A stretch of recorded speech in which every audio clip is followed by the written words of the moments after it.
I mean, I was trained when I was young, like if it's not burning and hurting really bad, then it's probably not killing anything. You know, with this product, it just feels like cool, soothing gel. And my kids love it, and I'm like, I kind of feel like super dad. Whether it's a cut, an insect bite, a rash, I just like, hey, come on here, let me put this on. And they're just like, whew, they just feel good. And most of the time the inflammation goes down, the redness around whatever they've done. And I'm just like, yeah, I took care of that problem.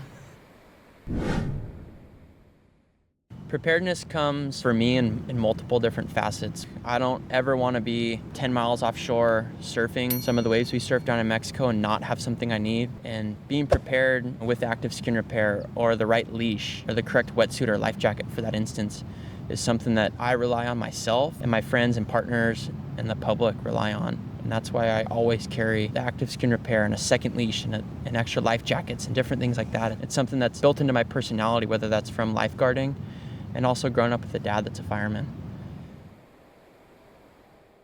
If you have any minor cuts, abrasions, irritations, chafings, rashes, sunburns, mosquito bites, or other skin irritations like eczema and stuff, you need active skin repair. This stuff is amazing. I have never seen anything work as well on skin as active skin repair. It's just salt and water with one incredible active ingredient, hypochlorous acid. Your white blood cells already produce hypochlorous acid to repair skin damage. So when you use active skin repair, you're just recreating your skin's natural healing mechanism. Just spray it on your skin and let it do its thing. It's hypoallergenic, non-toxic, FDA cleared. You could use it on your face. You can even use it on pets. I have accident-prone kids who are always getting minor cuts, abrasions, rashes, sunburn, bites, and other skin irritations. And active skin repair has been a game changer. It does the work of 6 skin irritation products. Just throw it in your bag, purse, whatever, and you're good to go. This is a must-have, especially if you have kids, and I can't recommend it enough.